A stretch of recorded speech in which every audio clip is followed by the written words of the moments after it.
Livro no Invisível. De Leon Denis, 1903. Capítulo 23. Hipóteses e objeções.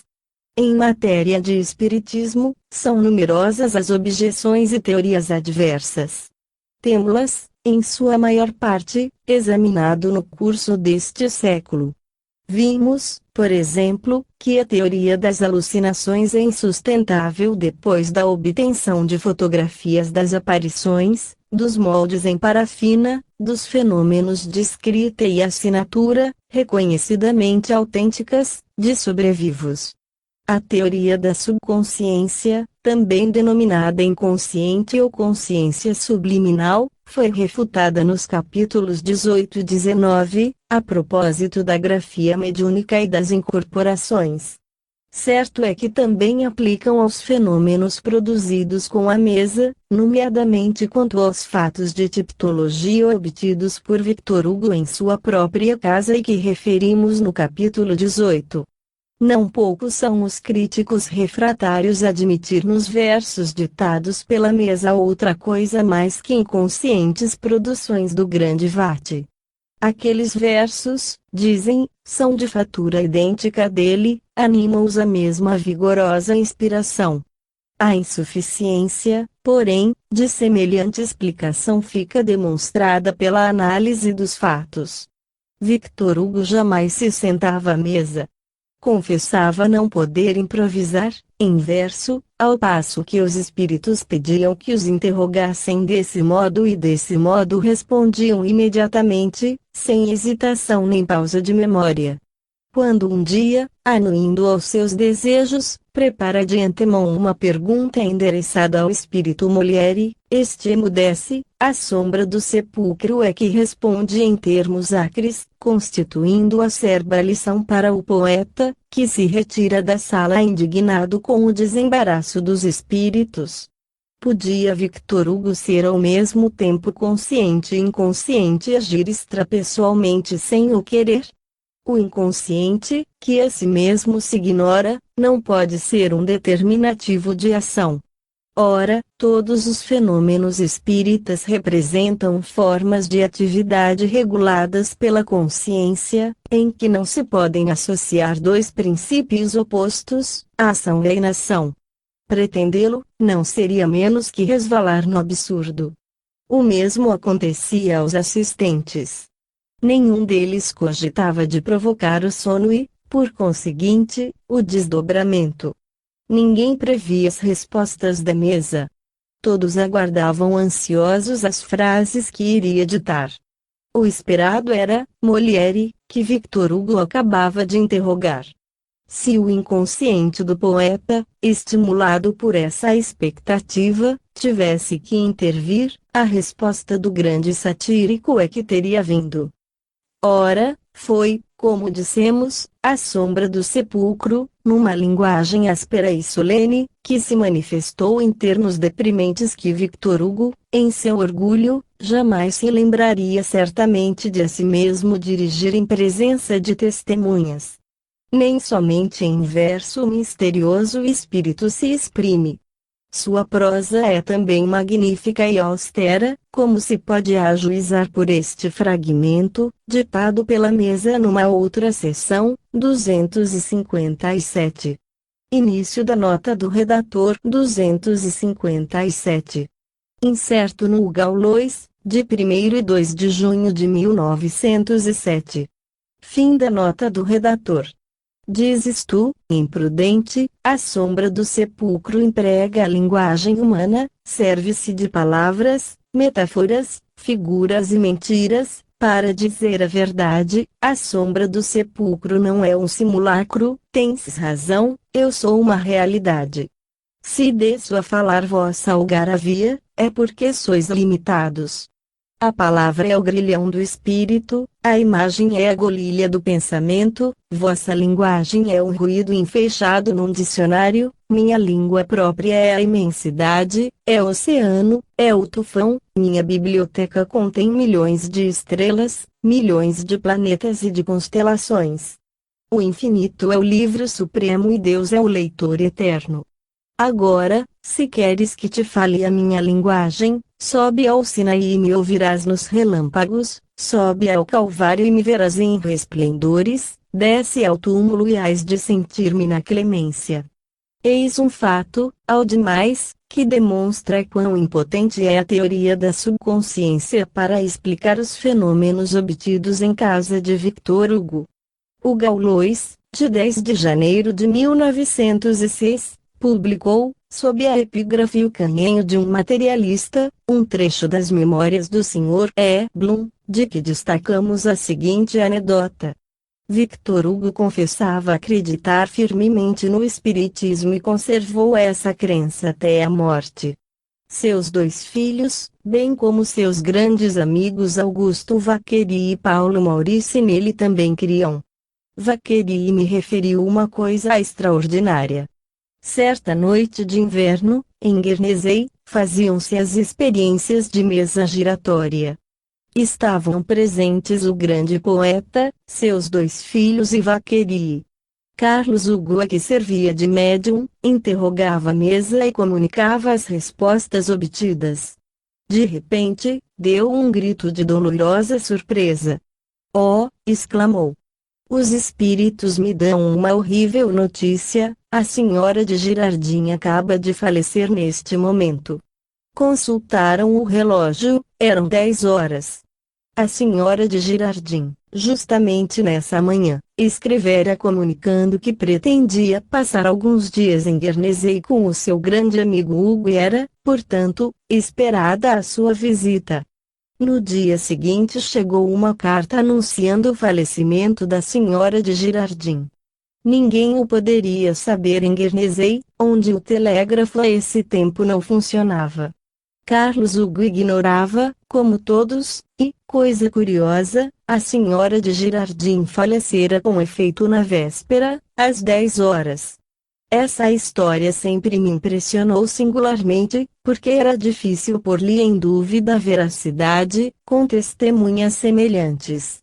A teoria da subconsciência deve ser considerada seriamente, pois que contribui para o esclarecimento de grande número de casos psíquicos, fez progredir a ciência do ser, pondo em evidência os aspectos ocultos de nossa natureza, e tornou mais fácil e positiva a classificação dos fatos.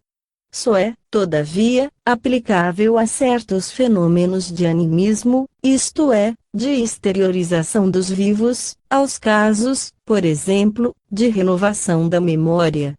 Não poderia explicar os fatos de ordem física e intelectual, tudo, que constitui o espiritismo puro.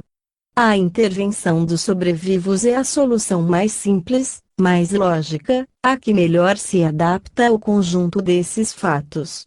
Não dão as entidades que se manifestam outra explicação e seu testemunho é universal.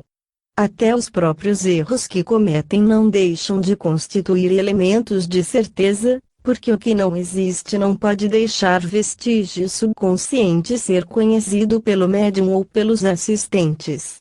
F. Mears, em seu magnífico livro A Personalidade Humana, deu uma definição magistral da subconsciência. Depois dele, porém, muitos sábios abusaram dessa teoria, tornando-a extensiva a fatos em que é completamente inadmissível. Na impossibilidade em que se encontram de explicar os fenômenos espíritas, recorrem a hipóteses que de modo algum se adaptam à realidade das coisas. O recente livro do Sr. T. H. Flournoy, Espíritos e Médiuns, 258, é bem característico em tal sentido. Início da nota do redator 258. Paris, Fischbacher, editor, 1911. Fim da nota do redator. Nele enfeixou o autor centenas de fatos colhidos numa pesquisa informativa que empreendeu. As explicações que dá são de pasmosa fragilidade e deixam intacta a interpretação espírita, que pretendem destruir. Sua ideia preconcebida é evidente, sobretudo, quando procura relacionar com os fenômenos de inconsciência um caso vulgaríssimo de plágio, página 340. Assinalemos, ainda, o caso Buscarlet, página 359. Trata-se de uma senhora, com esse nome, que sonhou em Paris, no dia 10 de dezembro de 1883, que a senhora Nitchinov, residente em Kazan, Rússia, deixaria no dia 17 o instituto que dirigia, e isso com certas particularidades que indicavam a ideia de morte. Escreve, relatando esse sonho, a senhora Moratiev, também residente em Kazan. Esta lhe responde que a indicada pessoa deixara realmente seu instituto no dia 17, mas no estado de cadáver, tendo sucumbido em 3 dias, vitimada pela difteria. O Sr. Flournoy vê nisso um caso típico de telepatia. A senhora Moratiev, estando relacionada com as 2 outras pessoas, que mal se conheciam, percebeu subconscientemente, no dia 10, os primeiros sintomas da moléstia da senhora Nitchinov e transmitiu involuntariamente essas percepções à senhora Buscarlet. Aí está um exemplo das explicações do Sr. Flournoy. Se é pouco admissível semelhante hipótese, qual será, pela telepatia ou a subconsciência, a explicação possível do caso número 15, em que a senhorita Sofia S., devendo encontrar-se em Mayens com o pastor H., para fazer uma excursão com ele e suas pensionistas, recebe pela mesa, 10 dias antes da catástrofe em que o pastor e uma de suas discípulas perderam a vida, o seguinte aviso: Sofia não deve ir a Mayens, correria perigo de vida. Ou ainda a explicação do caso número 28, previsão de morte em consequência de uma queda de bicicleta, com algumas semanas de antecipação. E fácil demais, nessa coletânea, em que tantas pessoas de boa fé comunicaram os mais notáveis fatos de suas experiências, encontrar um número regular de fenômenos dos quais o Sr. Flournoy nem tenta mesmo dar explicação. Podem citar-se, por exemplo, o caso número 267, comunicação anunciando o assassínio de Sadi Carnot, antes que fosse conhecido, o caso número 190, em que o aviso de alteração num programa de viagem é de perto acompanhado pela chegada de uma carta com a notícia de uma imprevista enfermidade, que transtorna todos os planos de viagem, o caso número 191, em que é obtida a redação de um cartão postal, que ninguém havia previamente lido, o caso número 307, em que se faz alusão, na ausência da pessoa interessada, a fatos íntimos que somente ela e seu falecido marido conheciam. O caso número 322 é igualmente inexplicável pelos processos tão do agrado do Sr. Flournoy. A narradora recebeu certo dia uma comunicação de um Sr. Martinol, falecido na Austrália no momento em que embarcava de regresso à Europa. Esse homem, cuja existência eu ignorava, diz ela, me fez uma aflita confissão, que me incumbia de transmitir à sua mulher. Havia pouco tempo que eu praticava a escrita mediúnica e, não conhecendo a senhora em questão, me abstive de a procurar. Vendo que eu não ia, o mesmo Martinol deu uma comunicação ainda mais insistente à minha amiga H., que conhecia a senhora Martinol e com ela foi ter, levando as 2 mensagens. Era tudo verdade, e as 2 confissões esclareciam o motivo de atos até então incompreendidos para a família. A tática do Sr. Flournoy consiste, além de tudo, em abafar numa profusão de termos técnicos e pretensiosos os elementos probatórios que se destacam da experimentação, criptonésia, complexos emotivos subjacentes, camadas hipnoides, etc. Por essa forma é que sempre a ciência obscureceu as verdades primárias e os grandes problemas da vida e do destino.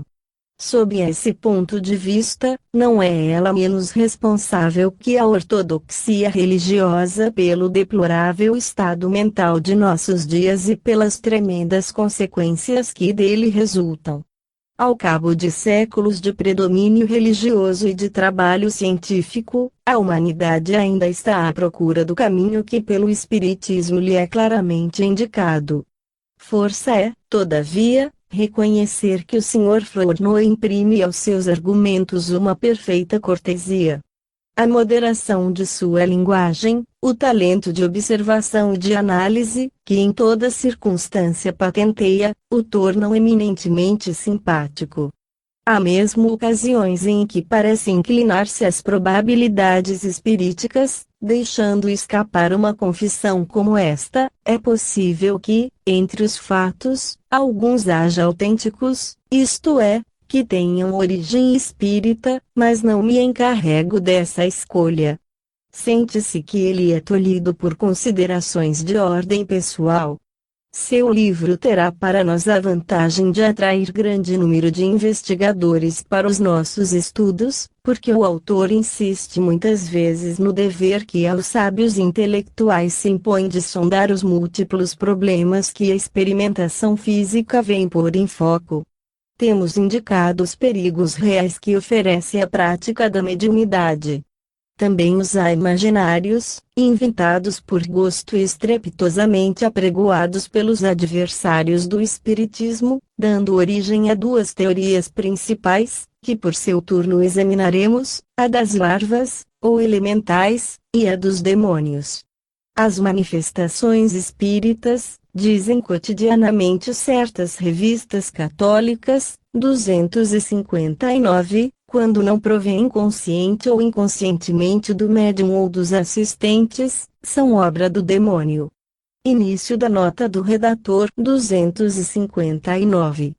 Ver, entre outras, a Revue du Monde Invisible, de Monseigneur Merrick, L. Eixo do Merveilleux, do Sr. Gaston Merry, e a recente brochura de um doutor em letras, de Lyon, sobre o Espiritismo, aprovada pelo Cardeal Arcebispo de Lyon.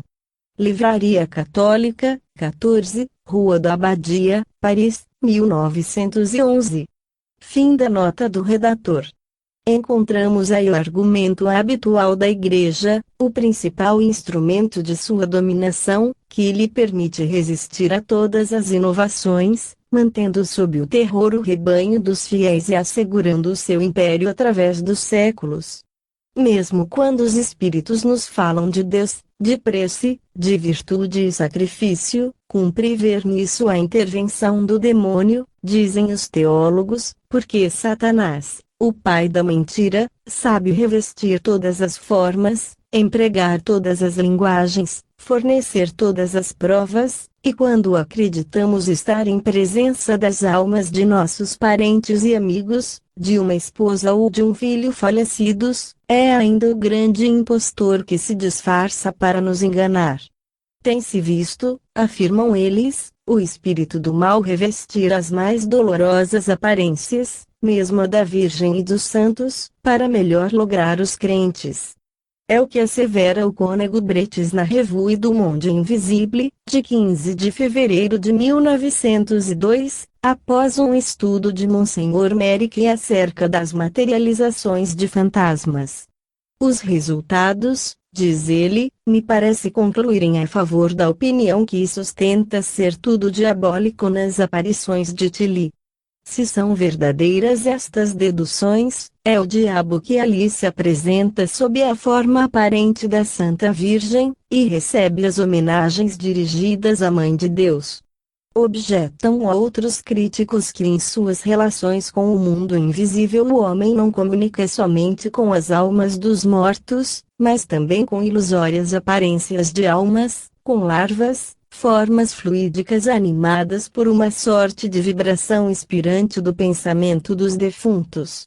Por outro lado, dizem eles, é condenável, é quase sacrilégio evocar as almas dos mortos, porque estas, abandonando a terra, sobem às regiões superiores e toda volta aqui abaixo é um constrangimento, um sofrimento para elas. O método espírita, diz um teósofo notável, oferece-lhe o grande inconveniente de ser prejudicial aos mortos, cuja evolução o estorva. Vimos, com exemplos numerosos e provas de identidade, que a hipótese das larvas não é de modo algum justificável. Os fatos demonstram ao contrário que é com almas de homens, outrora existentes na Terra, que confabulamos nas manifestações, pois que apresentam um caráter essencialmente humano. A ação dos manifestantes é humana, como também o são os desenhos, a escrita e a linguagem de que se servem. Os fenômenos intelectuais que produzem trazem o cunho das ideias, dos sentimentos, das emoções, numa palavra, de tudo, que constitui a trama de nossa própria existência. De todas as ordens podem ser as suas manifestações, desde o trivial até o sublime, e é o que igualmente caracteriza as sociedades humanas. As formas dos fantasmas que se apresentam materializados, as fotografias obtidas, são de seres semelhantes a nós e nunca de demônios, elementares ou larvas. Acrescente-se a isso todos os fatos e particularidades com caráter positivo tendente a estabelecer que os manifestantes viveram entre as gerações humanas, e a certeza se impõe de que a intervenção atribuída aos demônios e às larvas nos fenômenos espíritas não é mais que o produto de um desvario da imaginação. Quanto à segunda objeção, não tem maior consistência. Como poderiam ser condenáveis essas comunhões do céu com a terra, da qual sai a alma humana esclarecida, confortada, enlevada por todas as exortações, por todas as inspirações que lhe vêm do alto?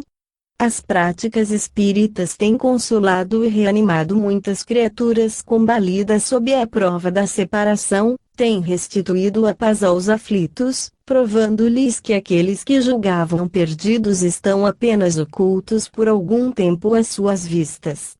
E que influência moral exerce em toda a nossa vida o pensamento de que seres caros, seres invisíveis nos acompanham e observam, examinam e apreciam os nossos atos, e que os nossos bem-amados estão muitas vezes perto de nós, associando-se aos nossos esforços para o bem, regozijando-se com as nossas alegrias, com os nossos progressos, e entristecendo-se com os nossos desfalecimentos. Como nos amparando nas situações difíceis. Quem haverá que, tendo perdido um ente caro, possa permanecer indiferente a esse pensamento? Longe de estorvar a evolução das almas desencarnadas, sabemos, ao contrário, que os nossos chamados a favorecem em muitos casos. Não se trata de evocações imperiosas, como pretenderiam insinuar. Os espíritos são livres e vêm a nós se isso lhes agrada. Ao demais, que é em si mesma a evocação? É a frágil palavra humana ensaiando-se em articular a linguagem sublime do pensamento, é o balbuciar da alma que entra na comunhão divina e universal. A experiência todos os dias o demonstra, graças aos conselhos dos humanos, muitas almas obscurecidas e atrasadas têm podido reconhecer-se e orientar-se em sua nova existência. Na maior parte, os materialistas passam pelo fenômeno da morte sem o perceber. Acreditam ainda participar da vida terrestre, muito tempo depois de haverem falecido. Os espíritos elevados não têm ação sobre eles, em virtude das diferenças de densidade fluídica, ao passo que as evocações, as advertências, as explicações que eles recebem nos grupos espíritas os arrancam de seu torpor, de seu estado de inconsciência, e lhes facilitam o surto, em vez de o estorvar. Para nós, como para os desencarnados, a comunhão das duas humanidades é salutar, quando se efetua em condições sérias. É um ensino mútuo ministrado pelos espíritos adiantados de ambos os planos, visando esclarecer, consolar e moralizar as almas sofredoras ou atrasadas dos dois mundos. As teorias dos ocultistas e teósofos tão justas no que se refere à lei do karma, ou das reencarnações, claudicam por completo no ponto de que nos ocupamos. Apartando o investigador do método experimental, para o encerrar no domínio da metafísica pura, Elas suprimiram a única base positiva de toda a verdadeira filosofia. Graças às provas experimentais é que a imortalidade, mero conceito até agora, vaga esperança do espírito humano, se torna uma realidade palpitante. E com ela, muitas almas sépticas e desiludidas se sentem reviver em face dos destinos que lhes são patenteados. Longe de as depreciar, saibamos, conseguintemente, fazer justiça a essas práticas espíritas que têm enxugado tantas lágrimas, acalmado tantas dores e projetado tão abundantes claridades na noite das inteligências. Voltemos à teoria do demônio e consideremos uma questão: se o espírito maligno, como pretendem os teólogos, tem a facilidade de reproduzir todas as formas, todas as figuras, revelar as coisas ocultas, proferir as mais sublimes alocuções, se nos ensina bem, a caridade, o amor, pode-se igualmente atribuir-lhe as aparições mencionadas nos livros santos, acreditar que foi ele quem falou a Moisés, aos outros profetas e ao próprio Cristo, e que toda ação espiritual oculta é obra sua. O diabo, tudo sabendo e podendo, até mesmo fazer sábio e virtuoso espírito, pode muito bem ter assumido o papel de guia religioso e, sob o palio da Igreja, nos conduzir à perdição. A história, com efeito, nos demonstra com irrefragável lógica que nem sempre a Igreja foi inspirada por Deus. Em muitas circunstâncias, os seus atos têm estado em absoluta contradição com os atributos de que nos apraz revestir a divindade. A Igreja é uma árvore colossal, cujos frutos nem sempre foram os melhores, e o diabo, pois que é tão hábil, pode muito bem se ter abrigado à sua sombra. Se devemos admitir, com os teólogos, que em todos os tempos e lugares tenha Deus permitido as mais odiosas fraudes, o mundo se nos apresentará como imensa impostura e nenhuma segurança teremos de não ser enganados, tanto pela Igreja como pelo Espiritismo. A Igreja, ela própria o reconhece, apenas possui, relativamente ao que denomina sobrenatural, diabólico ou divino, um critério de certeza puramente moral. 260. Início da nota do redator. 260. Ver os manuais de teologia, por exemplo, Bonal, Institute. Teol, Tom 1, página 94, Tract de Revelatione, em que são expostos os principais caracteres do sobrenatural diabólico. Fim da nota do redator. E daí, com tão restritas bases de apreciação, dado o talento de imitação que atribui ao inimigo do gênero humano, que crédito a ela própria podemos conceder em todas as matérias? É assim que o argumento do demônio, como arma de dois gumes, se pode voltar contra aqueles que o forjaram. Cabe, entretanto, perguntar se de fato haveria tamanha habilidade da parte do diabo em proceder como os nossos contraditores o pretendem.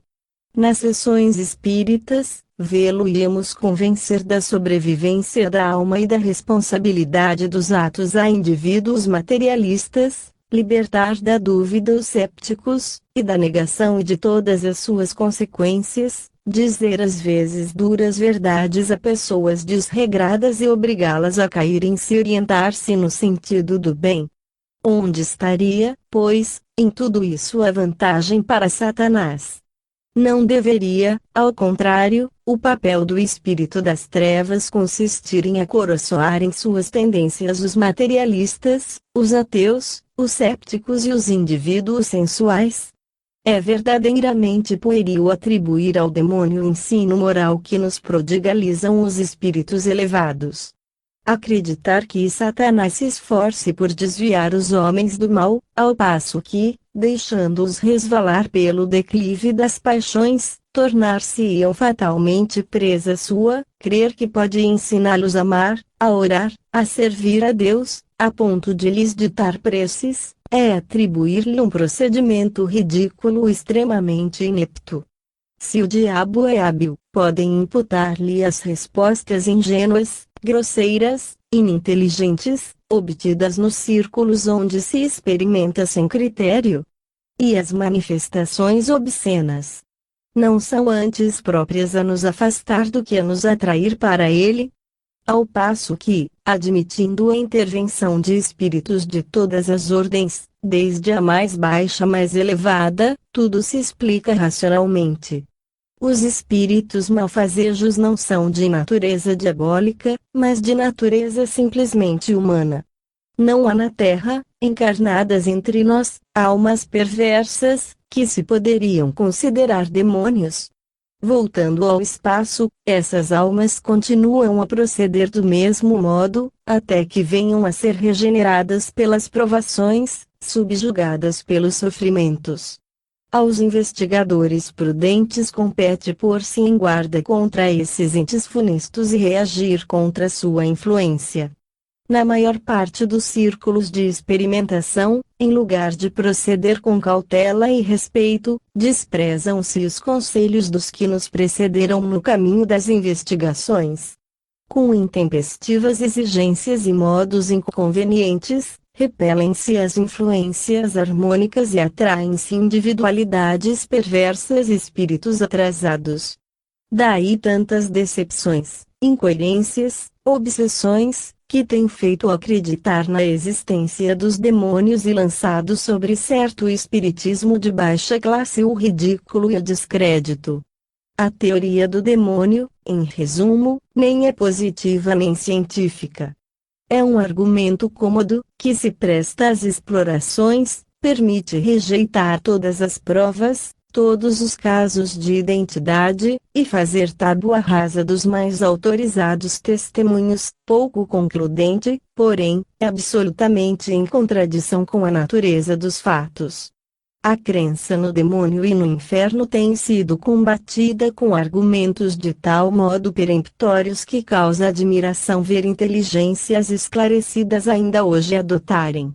Como se não compreende que opondo incessantemente Satanás a Deus, atribuindo-se-lhe sobre o mundo e sobre as almas um poder que, dia a dia, aumenta, diminui-se paralelamente o império de Deus, amesquinha-se o seu poder, aniquila-se a sua autoridade, põe-se em dúvida a sabedoria, a bondade, a previdência do Criador. Deus, sendo justo e bom, como declara o ensino católico, não pode ter criado um ser dotado de toda a ciência do mal, de toda sorte de sedução, e lhe haver concedido poder absoluto sobre o homem inerme e fraco. Ou Satanás é eterno, ou não o é. Se o é, Deus não é único, há dois deuses, o do bem e o do mal. Ou então Satanás é uma criatura de Deus, e logo a Deus cabe a responsabilidade de todo o mal por ele praticado, porque, ao criá-lo, conheceu, viu todas as consequências de sua obra. E o inferno povoado da imensa maioria das almas, votadas por sua fraqueza original ao pecado e à condenação, é a obra de Deus, produto de sua vontade por ele prevista. Tais são as consequências da teoria de Satanás e do inferno. É de admirar que tenha produzido tantos materialistas e ateus. E é em nome do Cristo, de seus ensinos de amor, de caridade e de perdão que se preconizam tais doutrinas.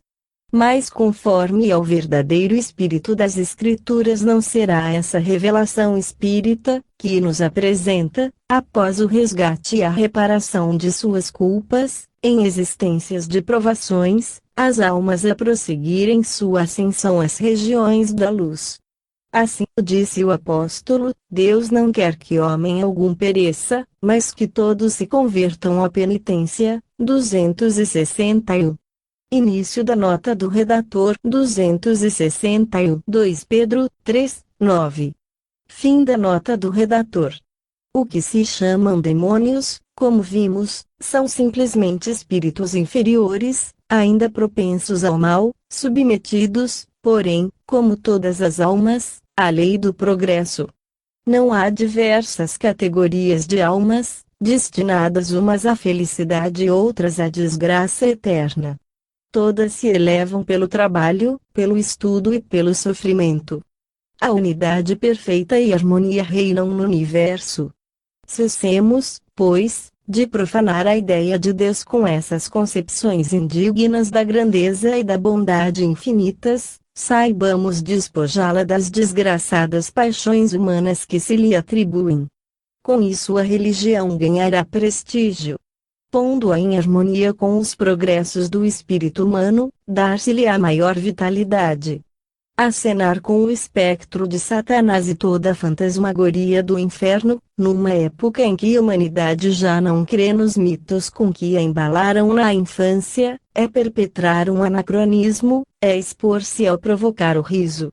Satanás não assusta mais ninguém.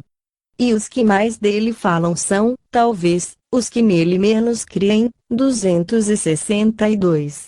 Início da nota do redator 262. No próprio seio das igrejas o espiritismo tem seus adeptos. O P. Lacordaire, o P. Lebrão, do Oratório, os abades Poulsen, Lecanu, Marouzial, o venerando abade Grimaldi, o P. Marchal, e com eles grande número de pastores. Ver Cristianismo e Espiritismo, capítulo 7, enxergaram nas manifestações dos Espíritos um ato da vontade divina, exercendo-se por uma nova forma, para elevar o pensamento humano acima das regiões materiais. Fim da nota do redator. Pode-se explorar o esvaecimento de uma quimera rendosa, de que por muito tempo se abusou, e soltar aos quatro ventos os ecos de sua queixa. Diante, porém, de tais recriminações, próprias de uma outra idade, o pensador desinteressado sorri e passa adiante. Já não acreditamos num Deus colérico e vingativo, mas em um Deus de justiça e de infinita misericórdia.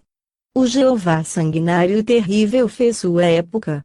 O inferno implacável fechou-se para sempre.